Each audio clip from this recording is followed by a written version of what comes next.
사람이 내게 말하기를 여호와의 집에 올라가자 할 때에 내가 기뻐하였도다. 예루살렘아, 우리 발이 내 성문 안에 섰도다.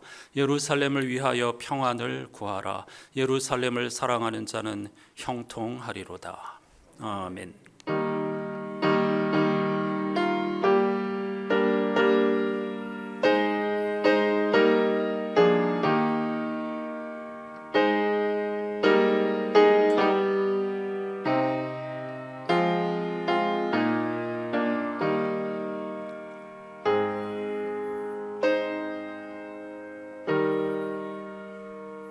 만물을 새롭게 하시는 하나님, 지난 연말 대림절로부터 새로운 영적 여정을 출발하여 지난 주일 부활절기까지 6개월 동안 언제 어디서나 선함과 인자하심으로 우리를 도와주시고 인도해 주신 것을 진심으로 감사드립니다. 여기까지 달려올 수 있었던 것, 오늘 우리가 여기서 하나님을 다시 예배할 수 있는 것은 모두 전적인 주님의 은혜인 줄로 믿습니다. 오늘 성령 강림절을 맞아 성서 기자들이 우리에게 가르쳐 준 것처럼 내다보는 감사, 믿음의 눈을 들어 미리 당겨드리는 감사, 맥주 감사, 첫 번째 열매를 통해서 장차 풍성한 열매를 맺게 해주실 것을 믿는 맥주 감사절 예배로 하나님 앞에 드리게 하여 주신 것 진심으로 감사드립니다. 앞으로 6개월 동안 성령 강림절과 창조절을 통해서 성령 하나님, 성부 하나님에 관하여서 깊이 깨닫고 배우고 함께 호흡하고 생명의 능력 충만한 삶을 살아가는 우리들이 될 수 있도록 인도해 주시옵소서. 6개월 동안 언제나 주 안에서 기뻐하며 서로 사랑하는 우리들이 되게 해 주시옵소서. 예수 그리스도의 이름으로 간절히 기원하옵나이다. 아멘.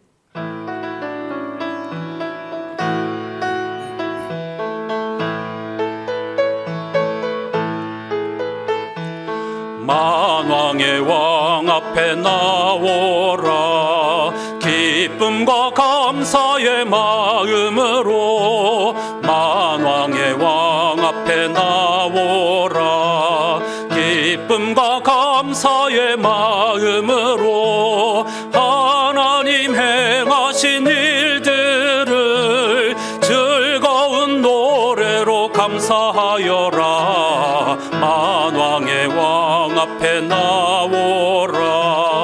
기쁨과 감사의 마음으로 온 세상 만물을 지으신 위대한 하나님 아버지는 온 세상 만물을 지으신 위대한 하나님 아버지는 저 깊은 바다와 높은 산 온 우주 만물을 다스리시네. 만왕의 왕 앞에 나오라.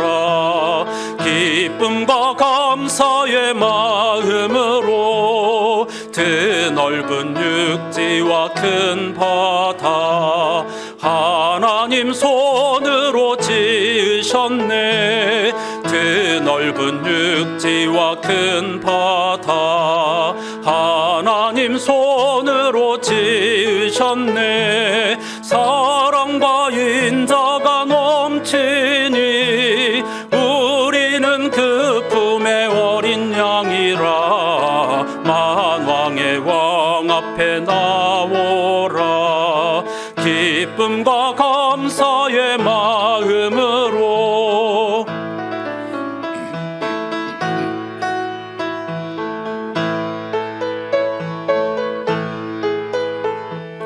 하나님 앞으로 다 나와 무릎을 꿇고서 경배하자. 하나님 앞으로 다 나와 무릎을 꿇고서 경배하자. 주 말씀 듣고서 따르면 평안과 즐거움 넘치리로다. 만왕의 왕 앞에 나오라. 기쁨과 감사의 마음으로 성부와 성자와 성령께 찬송과 영광을 돌립니다. 성부와 성자와 성령께 찬송과 영광을 돌립니다. 만물을 지으신 창조주 영원히 영광을 받으옵소서. 만왕의 왕 앞에 나오라. 기쁨과 감사의 마음으로. 할렐루야. 자리에 앉으시기 바랍니다. 맥주감사절은 내다보는 감사입니다. 앞으로 6달 동안에도 하나님께서 선함과 인자하심으로 우리와 함께 해주실 것을 미리 감사하는 그런 주일이 되겠습니다. 따라서 오늘 예배 공동기도는 시편 84편 5절과 8절로 정하였습니다. 다 같이 함께 고백하십시다. 행복하여라 주님 집에 사는 사람들, 그들은 주님을 항상 찬양하리라. 행복하여라 주님께 힘을 얻는 사람들, 그들 마음에는 환한 길이 열리리라. 비록 그들이 눈물 골짜기를 지날 때라도 광야 그 골짜기에도 하나님께서 그들을 위해 샘이 솟아나게 하시리라. 복이 터져 이른 비가 내리게 하시리라. 그곳이 정원같이 꽃 피어나도록 그들은 힘을 얻고 또 얻으리라. 마침내 시온에 도달하기까지. 아멘. 이 믿음으로 앞으로 성령 강림절과 창조절을 하나님과 동행하는 저와 여러분 되시길 바랍니다. 그런 의미를 담아서 침묵으로 하나님의 자비와 긍휼을 요청하십시다.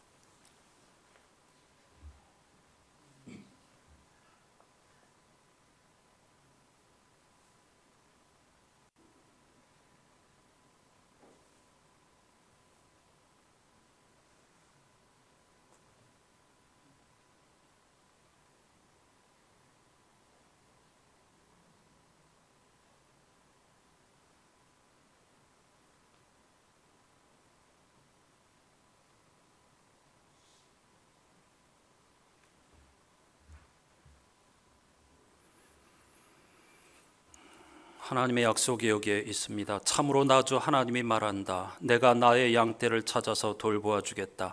내가 직접 내 양떼를 먹이고 내가 직접 내 양떼를 눕게 하겠다. 나 주 하나님의 말이다.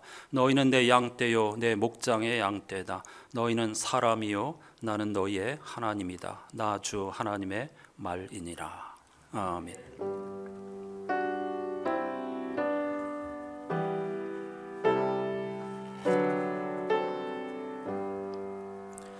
그리스도인들이 믿는 도리를 사도신경으로 고백합니다. 나는 전능하신 아버지 하나님 천지의 창조주를 믿습니다. 나는 그의 유일하신 아들 우리 주 예수 그리스도를 믿습니다.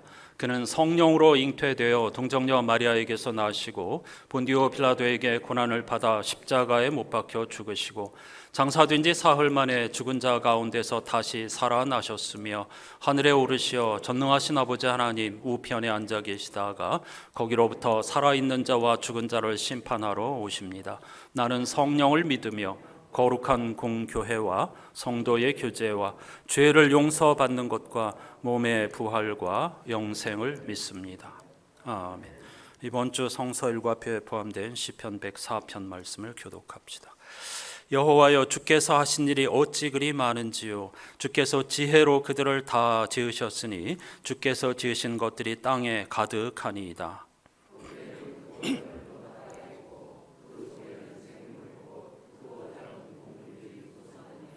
그곳에는 배들이 다니며 주께서 지으신 리워야단이 그 속에서 노나이다.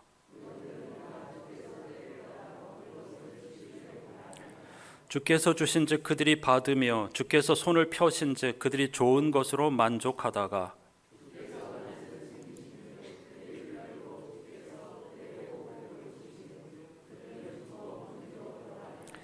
주의 영을 보내어 그들을 창조하사 지면을 새롭게 하시나이다.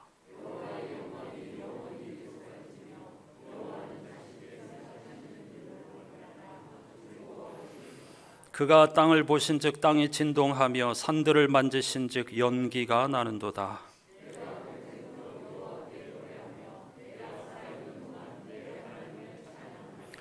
나의 기도를 기쁘게 여기시기를 바라나니 나는 여호와로 말미암아 즐거워하리로다.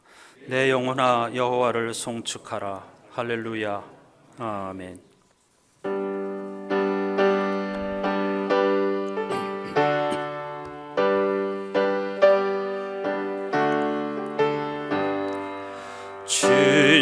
진실하신 주 성령 성도 곁에 계시사 순례길을 갈 때에 손을 잡아 주소서.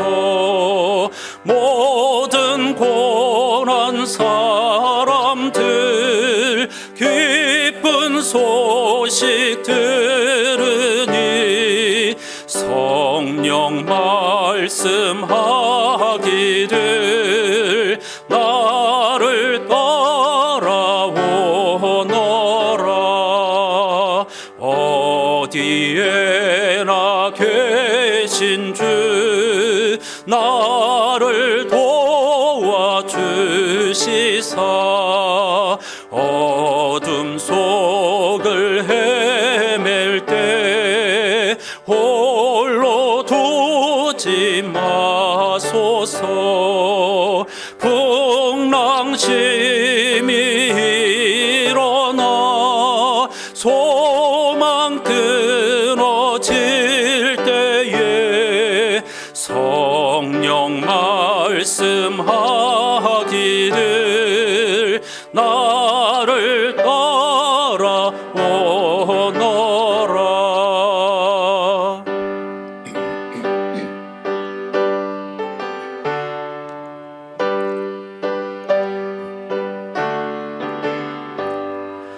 모든 수고 끝나고 편히 쉬기 원할 때 하늘나라 밖에는 참된 위로 없도다. 주만 의지하고서 요단강을 건널 때 성령 말씀하기를 나를 따라오너. 성령 말씀하기를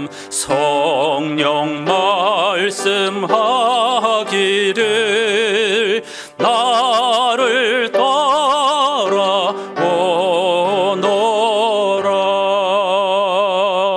아멘.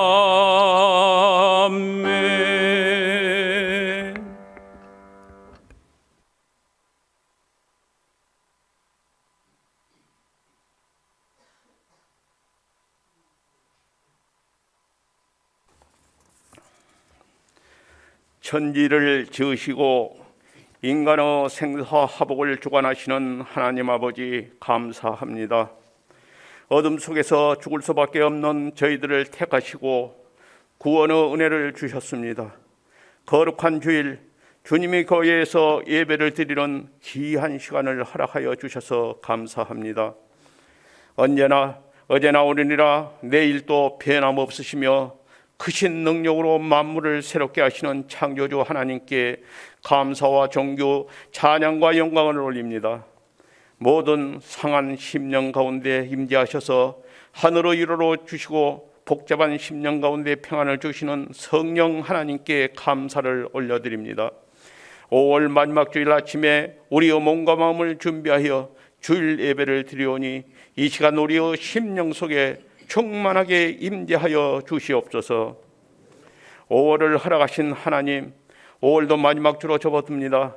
지금까지 인도하시고 붙들어 주신 것을 감사드립니다. 우리의 인생과 삶이 항상 하나님 손안에 있음을 기억하고 살아가기를 원합니다. 진리 속에 든든하며 성령 안에서 평안오며 주님으로 인해 기쁨과 소망이 넘치게 하옵소서. 모든 믿음의 가정들이 5월 한 달 동안 성숙한 믿음을 통해 하나님을 더 깊이 알아가는 시간들로 채워지게 하옵소서. 이제 주님께서 주신 가정의 달 아름다운 5월도 며칠 남지 않았습니다. 주님께서 주신 이 한 달도 주님의 은혜 가운데 잘 살았습니다. 다가오는 6월도 믿음으로 승리하게 하옵소서.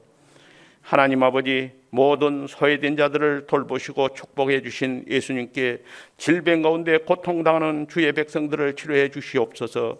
하나님 아버지, 병원에 입원을 한 한우들과 집에서 요양 중에 있는 한우들을 보살펴 주시옵소서. 건강이 좋지 않은 우리 자녀들을 기억하여 주셔서 주께서 치료하여 주시고 속히 정상적인 생활을 할 수 있도록 이끌어 주시옵소서. 성령 강림 주님을 맞아 하나님께 예배드리는 이 시간 찢기고 상한 심령들을 위하여 기도합니다. 세상 사료로 인해 지치고 피곤한 우리의 심령을 위로하여 주시고 사람 때문에 고통받고 환경 때문에 고난당한 우리의 마음에 하늘의 평강을 내려 주시옵소서. 이 시간 성령님께서 우리 각 사람에게 임재하여 주셔서 주의 말씀 듣고 깨닫는 지혜를 허락하여 주시옵소서. 성령 하나님께서 우리 모두에게 말씀을 마음에 새기게 하시고 그 말씀대로 살아갈 수 있는 결단력을 허락하여 주시옵소서. 하나님 아버지, 오늘도 우리 가운데 함께 하사 역사하실 하나님을 찬양합니다. 목사님 말씀을 선포하실 때 하나님 나라가 임하게 하시고 능력과 소망으로 하나님을 찬양하는 사람들로 변화되게 하옵소서. 말씀에 능력이 있음을 믿습니다.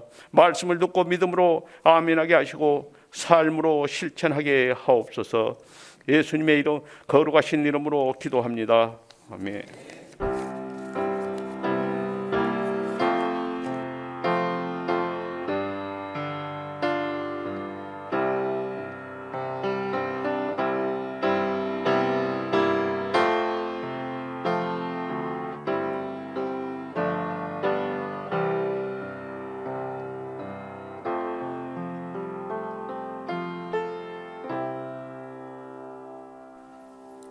모두 자리에서 일어나셔서 오늘 우리에게 주시는 하나님의 말씀을 경청하십시다.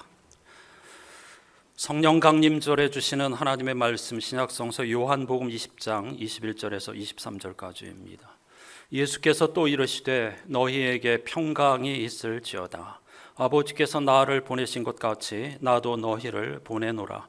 이 말씀을 하시고 그들을 향하사 숨을 내쉬며 이르시되 성령을 받으라. 너희가 누구의 죄든지 사하면 사하여질 것이요 누구의 죄든지 그대로 두면 그대로 있으리라 하시니라.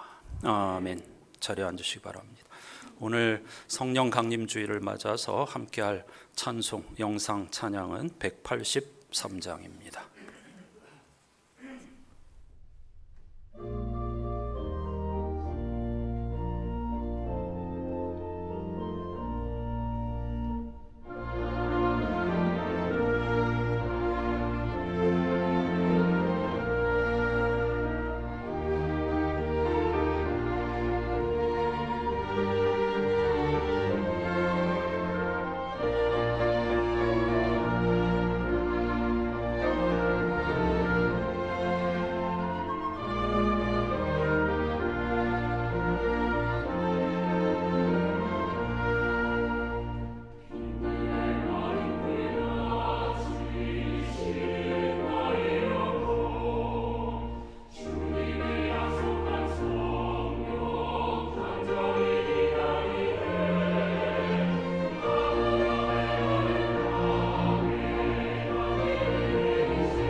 아멘.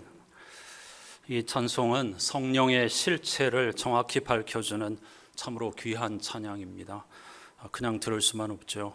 석 달 동안 성령 강림절기를 살아내야 할 텐데 이 찬송과 함께 살 수 있었으면 좋겠습니다. 다 같이 찬양하십시다.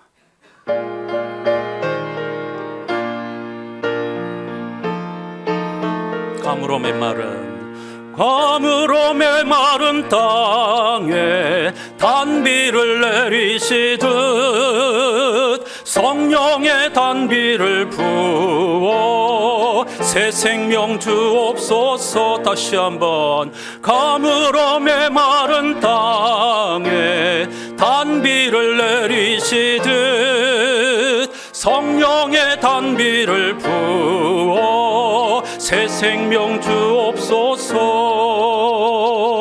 빈들의 마른 풀같이 시들은 나의 영혼 주님이 약속한 성령 간절히 기다리네. 가물어 메마른 땅에 단비를 내리시듯 성령의 단비를 부어 새 생명 주옵소서. 반가운 빗소리 들려 산천이 춤을 추네. 봄비로 내리는 성령 내게도 주옵소서. 가물어 메마른 땅에 단비를 내리시듯 성령의 단비를 부어 새 생명 주옵소서.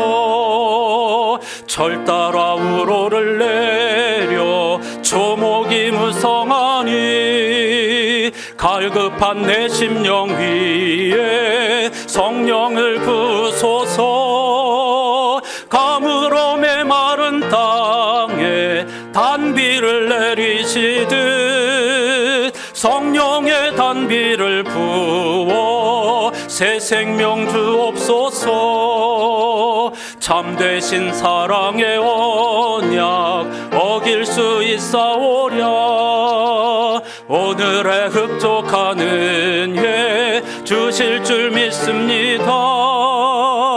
가물어 메마른 땅에 단비를 내리시듯 성령의 단비를 부어 새 생명 주옵소서.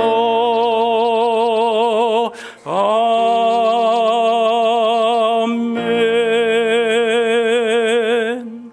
할렐루야. 제가 조금 전에 이 찬송가 183장이 성령이 누구이신가를 밝혀주는 찬송이라고 했습니다. 후렴 마지막 줄 가사에 그 핵심이 있습니다. 성령의 단비를 부어 새 생명 주옵소서. 이렇게 되어 있죠. 이게 핵심입니다. 성령은 생명을 주시는 영, 다시 말하면 살리는 영이라는 것이죠. 이것을 메마른 땅을 적시는 단비로 은유적으로 설명하고 있습니다. 메마른 대지에 단비가 내리면 거기서 생명의 역사가 일어납니다. 그게 바로 성령께서 하시는 일이라는 뜻입니다.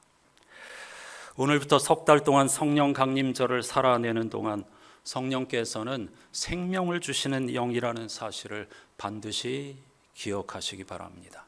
우리를 살리는 영, 우리에게 생명을 주시는 영, 그것이 바로 성령님이십니다. 히브리어와 헬라어에서 영은 바람 혹은 기운이라는 뜻입니다. 그러니까 성령은 생명의 기운, 생명의 바람입니다. 하나님과 예수 그리스도의 영인 성령이 임하면 살리는 역사, 살아나는 역사, 살게 하는 역사가 일어난다는 것이죠. 이런 살리는 역사를 경험하는 매일매일의 삶이 될 수 있기를 주님의 이름으로 축복합니다. 그런 면에서 전통적으로 교회 공동체가 기도하였던 성령이여 오소서라는 간구는 생명 충만한 삶을 간절히 비는 그런 갈망이라고 할 수가 있겠습니다. 그런데 생명의 영, 우리를 살리는 영이라는 말이 우리의 손에 잡힐 듯 가까이 다가오지는 않습니다.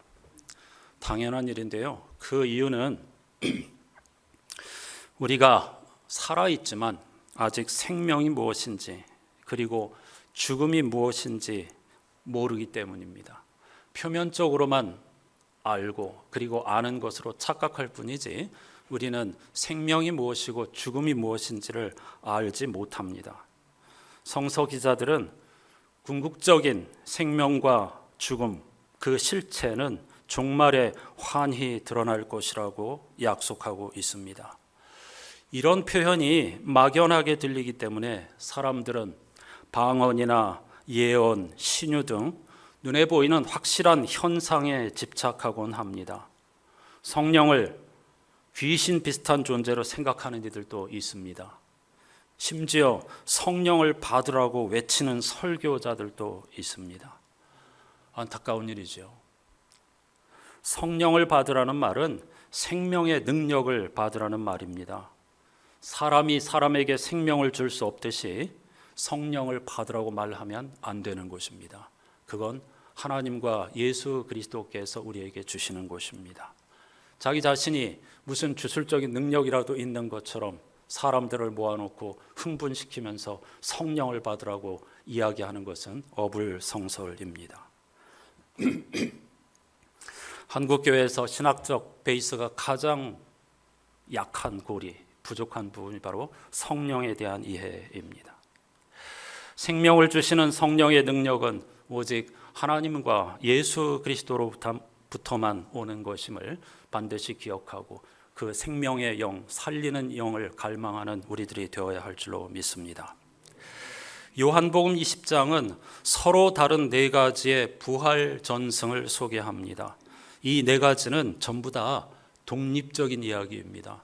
순서대로가 아니고 서로 연결되어 있는 것이 아니고 초대교회에 전승되던 부활에 관한 여러 이야기들이 있었는데 그 가운데서 네 개를 요한복음 기자가 여기에 모아놓았다는 뜻입니다. 차례대로 빈 무덤 이야기, 그리고 마리아에게 나타나신 부활하신 주님, 제자들에게 나타나신 부활하신 주님, 그리고 마지막으로 도마에 관련된 이야기가 그것입니다. 오늘 본문 성서일과표의 20장 19절에서 23절까지는 그 가운데서 세 번째 이야기에 해당합니다. 일단 우리 성서일과표 몇 절 안 되니까 세 번역으로 같이 읽어보시고 차분하게 한번 톱파보십시다. 복음서 본문 요한복음 20장 19절에서 23절까지 천천히 같이 읽으시죠. 그날 곧 주간의 첫날 저녁에 제자들은 유대 사람들이 무서워서 문을 모두 닫아 걸고 있었다. 그때 예수께서 와서 그들 가운데로 들어서셔서 너희에게 평화가 있기를 하고 인사말을 하셨다. 이 말씀을 하시고 나서 두 손과 옆구리를 그들에게 보여주셨다. 제자들은 주님을 보고 기뻐하였다.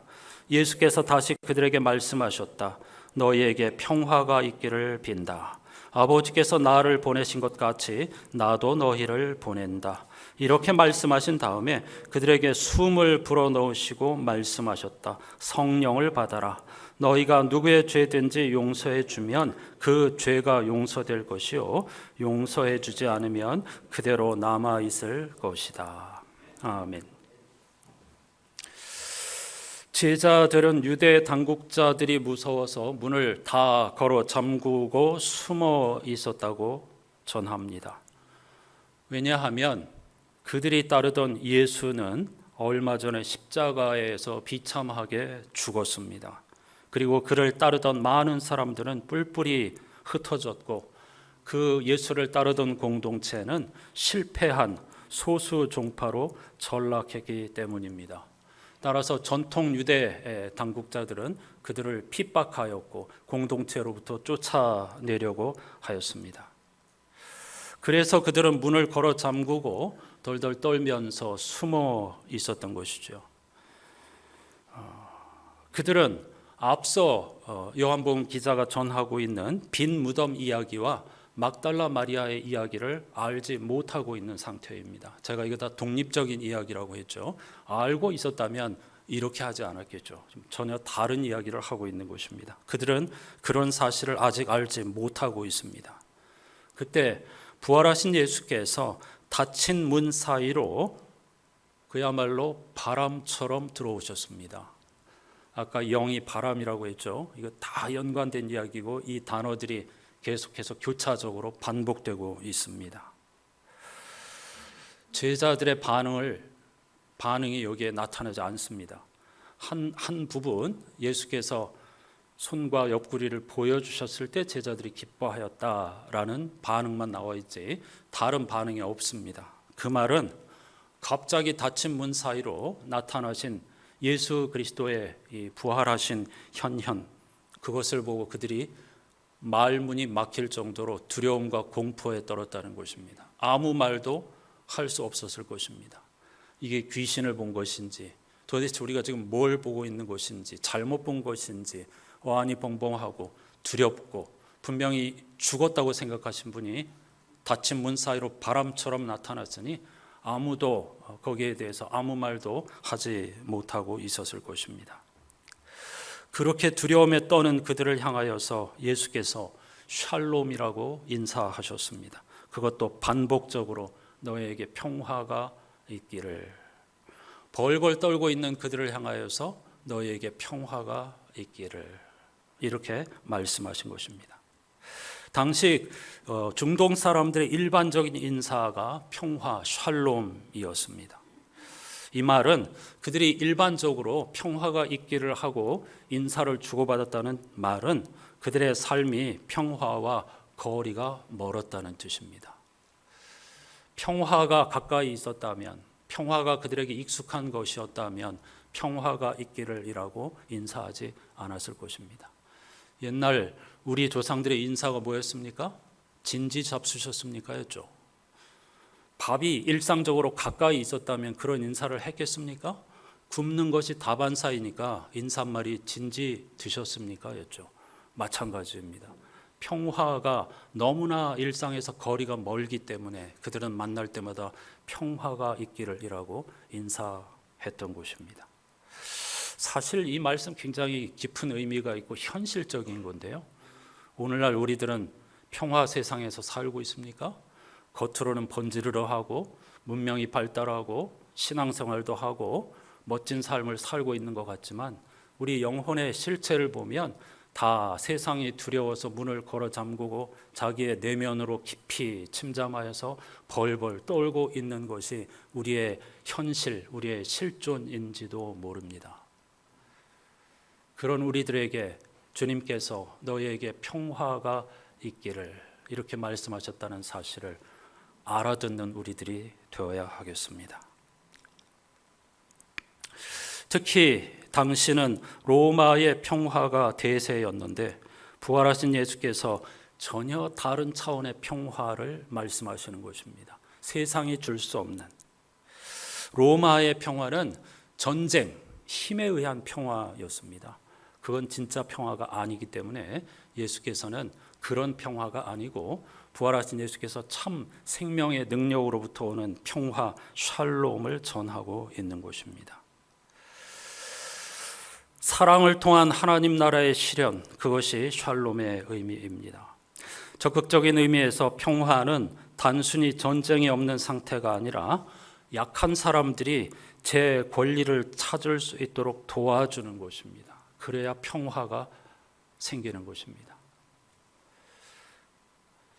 지난 한 달 동안 새벽과 수요기도의 본문이었던 민수기서에 보면은 약속의 땅을 목전에 두고 있는 이스라엘 백성들에게 하나님께서 땅을 분배하십니다. 제비를 뽑는데 인구수가 많은 지파는 넓은 땅을 대상으로 제비 뽑기를 하고 인구가 적은 지파는 적은 땅을 놓고 제비 뽑기를 합니다. 그렇게 하여서 너희들이 직접 가나안 땅에 들어가서 그 땅을 차지해야 한다고 말씀합니다. 그러니까 하늘에서 뚝 떨어지는 게 아닙니다. 땅을 분배했다고 하는 것은 경계를 정해 주었다는 뜻입니다.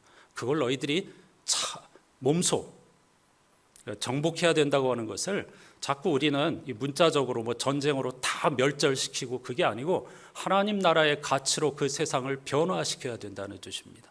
그래서 그걸 할당을 해 주었습니다. 너희는 여기서부터 여기까지 책임지고 그것을 하나님의 나라, 하나님의 가치가 강물처럼 흐르는 세상으로 만들어야 해.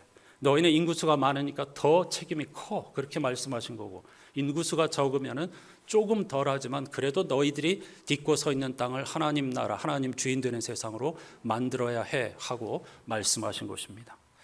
그러고 나서 그 땅을 분배한 다음에 그들에게 모두 다 레위 지파 사람들이 먹고 살 수 있도록 받은 땅에서 일정 분량을 떼어내서 살아갈 수 있는 땅과 짐승을 먹일 수 있는 목초지를 제공해야 한다고 말씀합니다.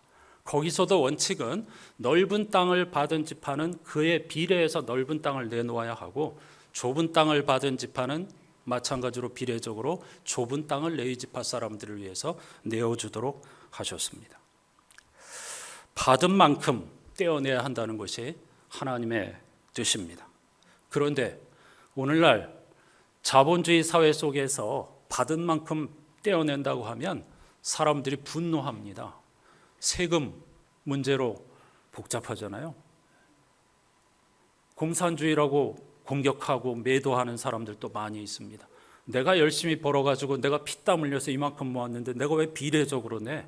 똑같이 내야지. 그게 공평이고 그게 정의이지. 이게 오늘날 사람들의 생각입니다. 그런데 하나님께서는 많이 받았으면 거기에 비례해서 돌려주어야 약자들이 살아갈 수 있다고 이야기하신 것입니다. 그 밑바탕에는 모든 것이 하나님께로부터 온 선물이라는 신앙 고백이 깔려 있는 것입니다. 그러니까 사람들이 착각하는 것이 내가 노력해서 내가 피땀 흘려서 이렇게 성취했는데 왜 뺏어가, 이렇게 생각하는데, 사람들은 너나 할 것 없이 타인과 심지어는 피조물과 하나님이 창조하신 모든 자연 세상과 연결되어 있는 존재입니다. 자기 혼자 그렇게 한 게 아닙니다. 그건 착각입니다. 보이지 않는 엄청난 많은 빚을 우리가 지고 있는 것입니다.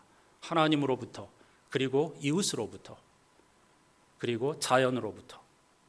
이 사실을 깨닫는다면 그것이 왜 하나님의 정의이고 공평인가 하는 것을 인정하게 될 것입니다.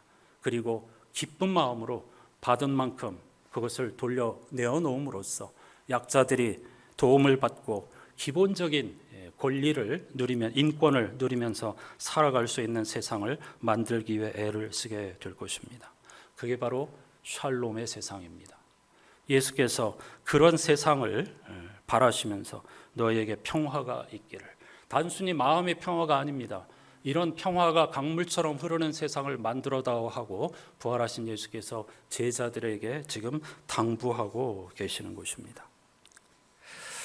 이어서 예수께서는 아버지께서 나를 보내신 것 같이 나도 너희를 보낸다, 이렇게 말씀하십니다. 이미 예수께서는 12제자를 세상에 파송하셨죠. 그러면서 하나님의 나라가 가까이 왔다는 사실을 세상에 널리 전하라고 당부하셨습니다.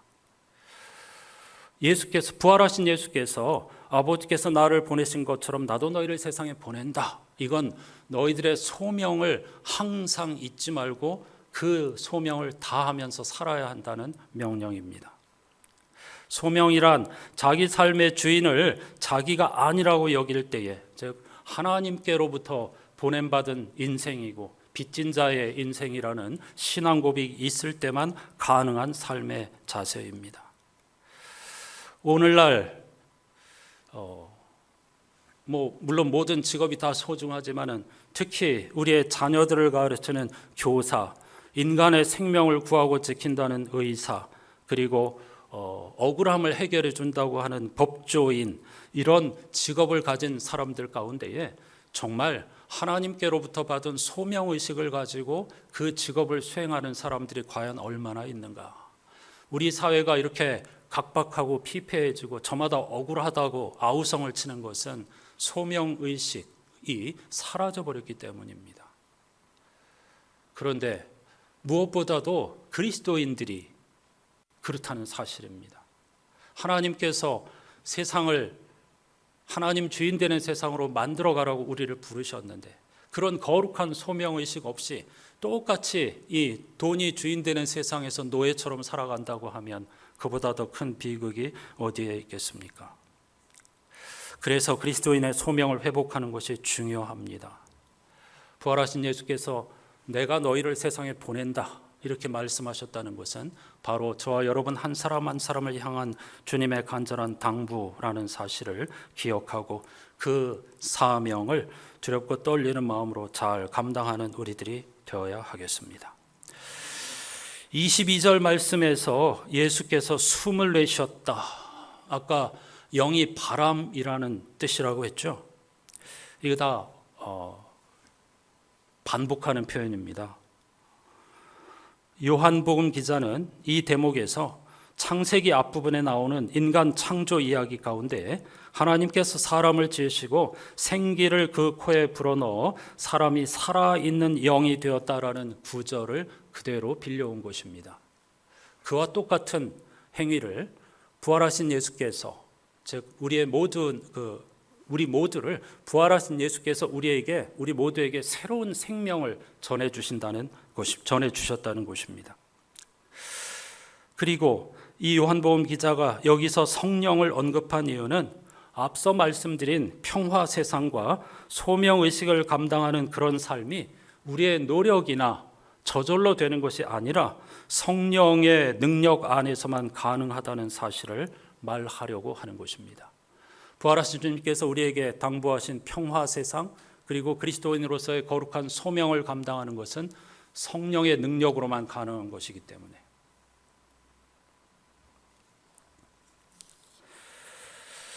교회 밖의 사람들은 성령을 받으라 이런 표현을 아주 낯설어 합니다. 그런데 교회 안에 있는 사람들도 많은 오해를 하곤 합니다. 열광주의적이고 은사를 좋아하는 분들은 자기도 예수님 흉내를 내면서 성령을 받아라 하고 외치기도 합니다. 그런 발언은 아까도 말씀드렸지만 하나님과 예수 그리스도에게만 가능한 것입니다. 성령은 우리가 다룰 수 있는 사물이 아니라 모든 이들을 살리는 하나님의 능력이기 때문입니다.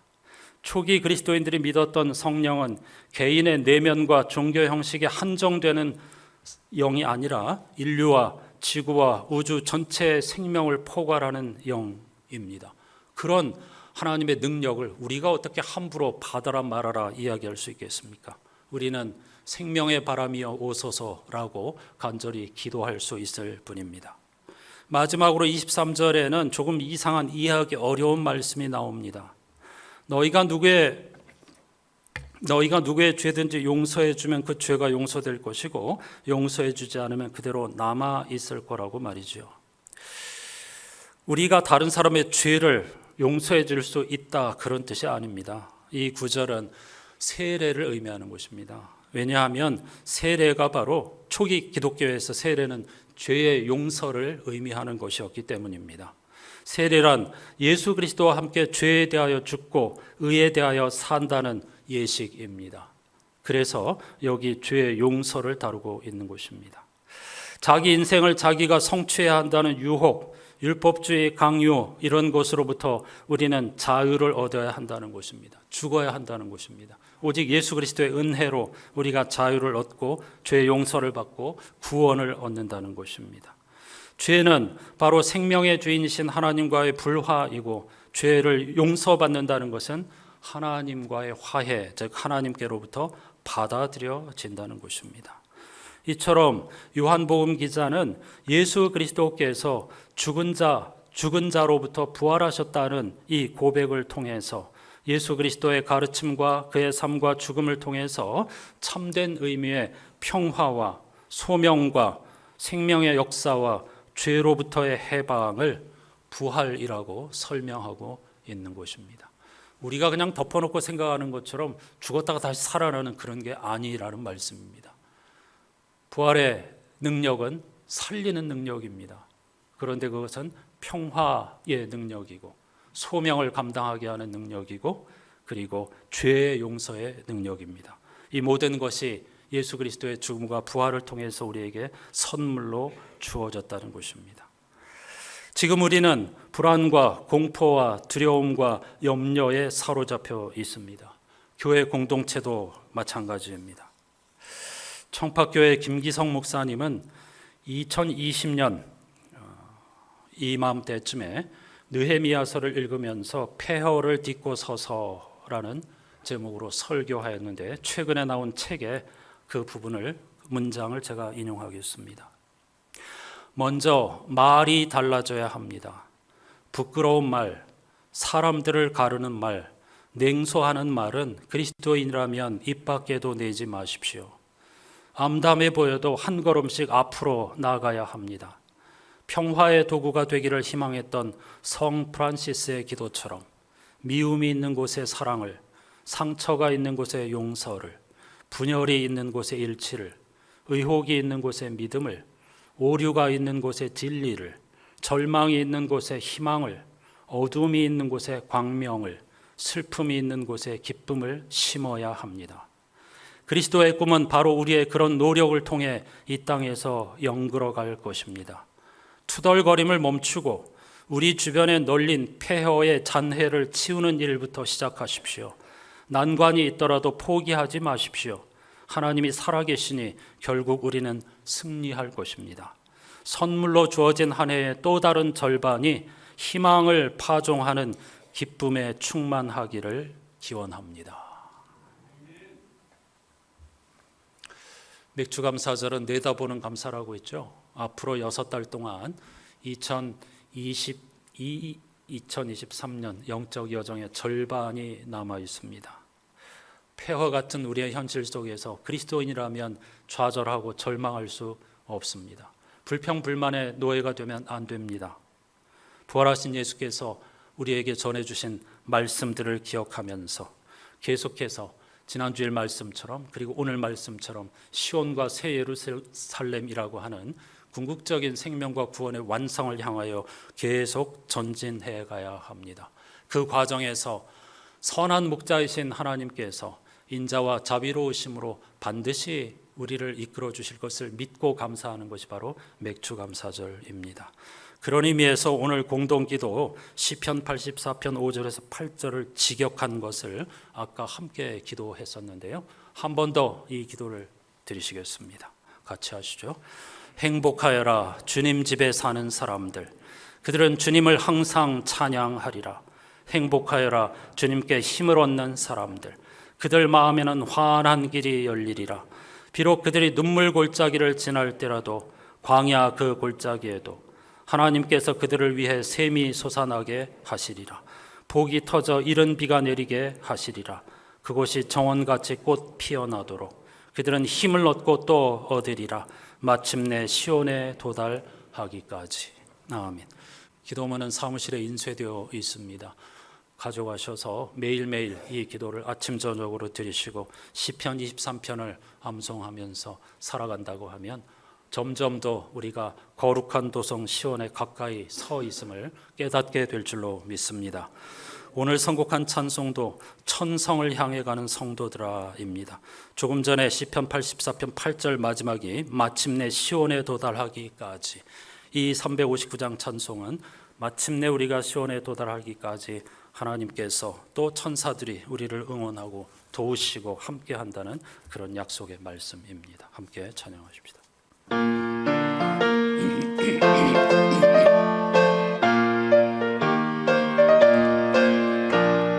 천성을 향해 가는 성도들아, 앞길의 장애를 두려워 말라. 성령이 너를 인도하시리니 왜 지체를 하고 있느냐. 앞으로 전성을 향해 나가세. 전성문만 바라고 나가세.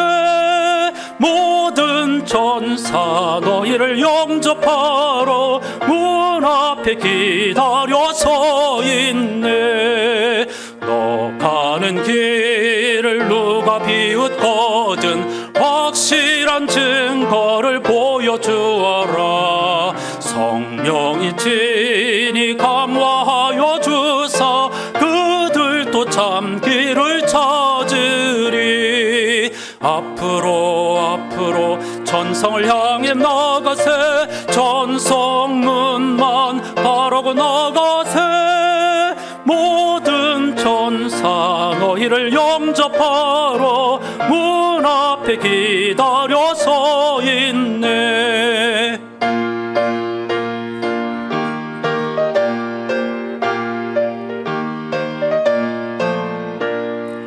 너 가는 길을 모두 가기 전에 내 손에 든 검을 꽂지 말아라.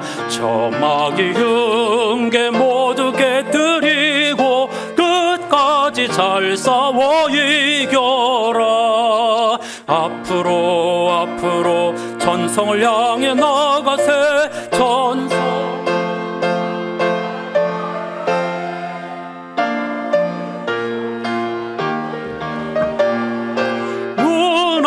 기다려 서 있네. 할렐루야. 기도하십시다. 내다보는 감사.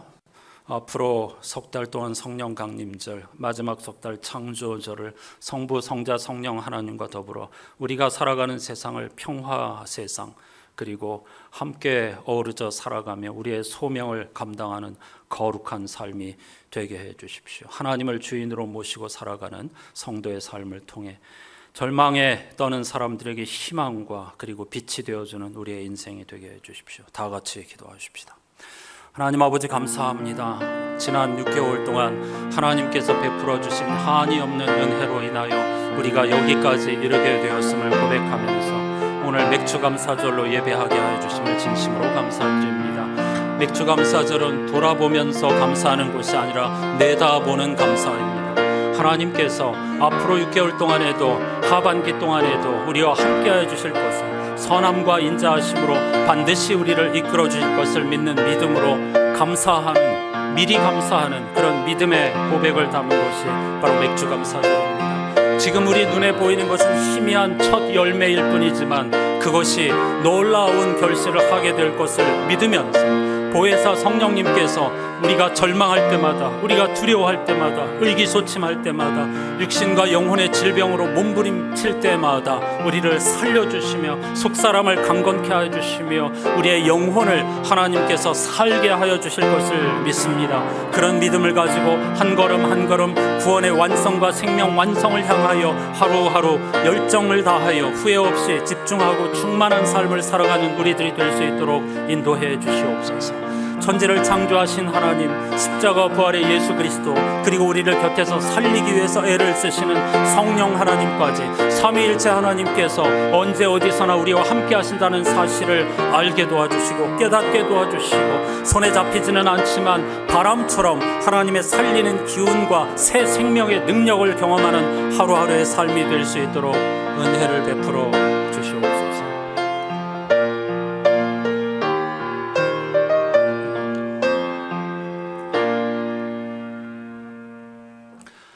하나님 감사합니다.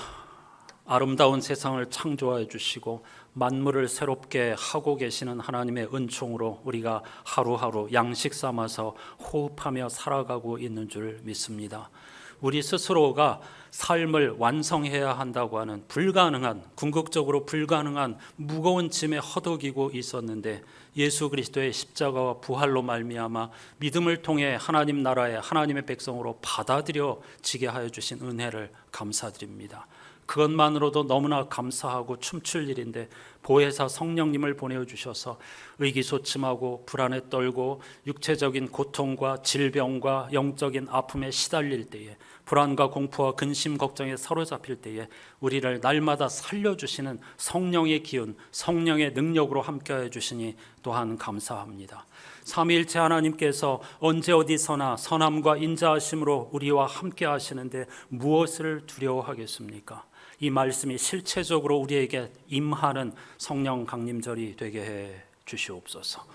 맥주감사절은 내다보는 감사입니다. 앞으로 남은 6개월 동안도 성령 강림절과 창조절기를 통해서 하나님의 놀라운 능력을 경험하면서 주님의 인자와 선하심을 경험하면서 하나님께서 그렇게도 바라셨던 평화 세상을 위해서 받은 만큼 돌려주고 그리고 약자들의 권리를 위해서 애쓰는 삶을 살게 해주시고 참된 평화가 강물처럼 흐르는 세상을 만들어가기 위해서 소명의식을 잃지 않고 구별된 거룩한 삶을 살아가는 우리들이 되게 해 주시옵소서.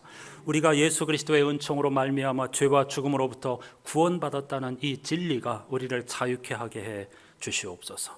하나님과 동행하고 예수 그리스도와 성령님과 동행하는 생명 충만한 삶을 살게 해 주시옵소서. 지금 그 누구보다도 하나님의 살리는 기운이, 살리는 생명의 바람이 필요한 환우들이 있습니다. 주님, 한 분 한 분을 긍휼히 여겨주시고 자비를 베풀어 주옵소서. 살리는 영이신 성령이 그들 살려 주옵소서.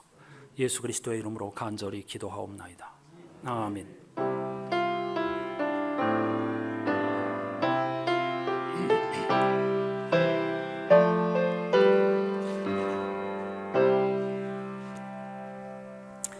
오늘은 제목 그대로 서로를 향하여 인사하시겠습니다. 생명의 바람이여 오소서.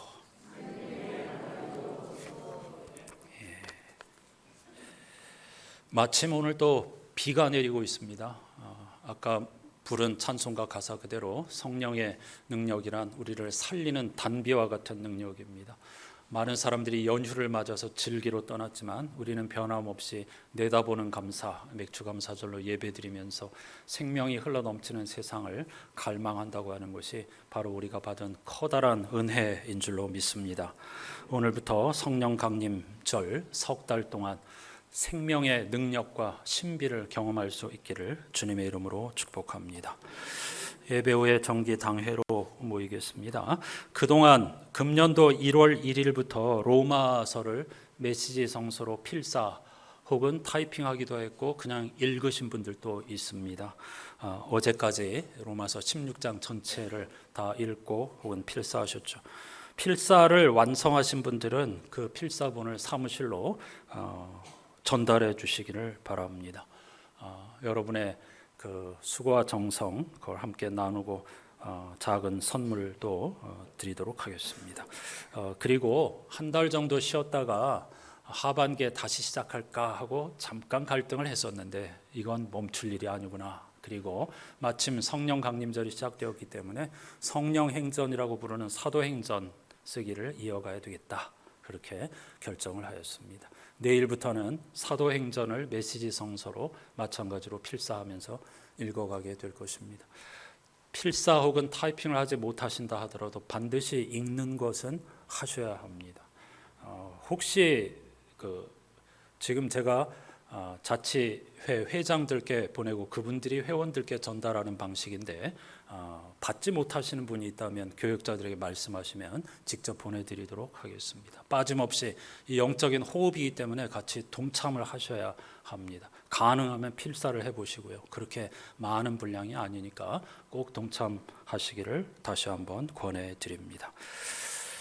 우리 김근우 신은혜 집사님 지난 월요일 날 딸을 하나님께서 선물로 주셨습니다. 신종원 집사님과 김명숙 권사님의 첫 손자가 되겠습니다. 외손녀이죠. 축하해 주시고요. 또 한 분의 산모 안현진 집사님은 아마 일주일 이내로 또 출산할 예정입니다. 계속해서 기도해 주시고 환우들을 위해서도 기도해 주시기를 바랍니다. 스마트폰 이걸 우리 신앙생활을 유익한 도구로 활용하기 위해서 지금 교육을 시작했는데 오늘부터 새로 오셔도 됩니다. 이 목사님께서 목이 쉴 만큼 친절하고 자세하게 잘 도움을 드리고 있으니까요. 함께 동참해서 이 기기를 세상 사람들처럼 쓸데없는 데 쓰지 않고 하나님의 영광을 위해서 잘 사용할 수 있다면, 사람을 살리는 일에 사용할 수 있다면 그것도 성령의 능력이 될 것입니다. 그렇게 동참해 주시기를 바랍니다. 다 같이 자리에서 일어나셔서 찬송하십시다.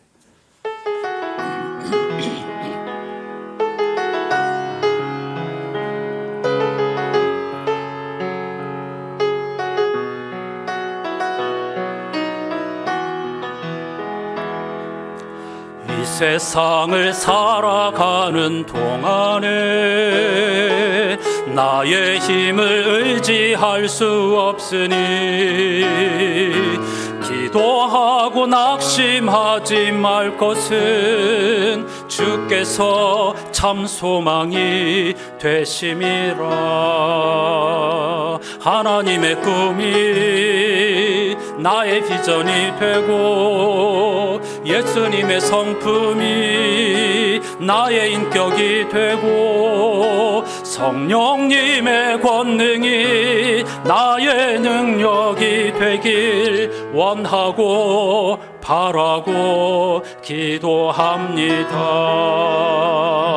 주의 길을 걸어가는 동안에 세상의 것 의지할 수 없으니 감사하고 낙심하지 말 것은 주께서 참 기쁨이 되심이라. 축복하며 하나님의 꿈이 나의 비전이 되고 예수님의 성품이 나의 인격이 되고 성령님의 권능이 나의 능력이 되길 원하고 바라고 기도합니다.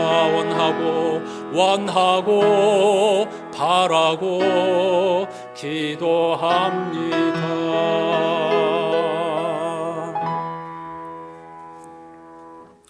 행복하여라 주님 집에 사는 사람들, 그들은 주님을 항상 찬양하리라.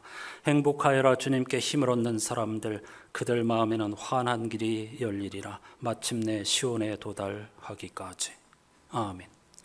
우리 구주 예수 그리스도의 은혜와 하나님 아버지의 사랑과 성령님의 탄식과 교제가 성부, 성자, 성령 하나님으로부터 받은 말로 다할 수 없는 은혜와 사랑에 감격하면서 생명과 구원 완성을 향하여 전진하면서 이 세상을 참된 평화가 춤추게 하며 그리고 서로 어우러지며 하나님의 주권이 이루어지는 그런 세상으로 만들어가기 위하여 소명의식을 가지고 우리의 생명 다하는 날까지 시온을 향하여 전진하기로 다짐하는 모든 이들의 삶의 자리에 영원히 함께해 주시옵기를 간절히 축원하옵나이다.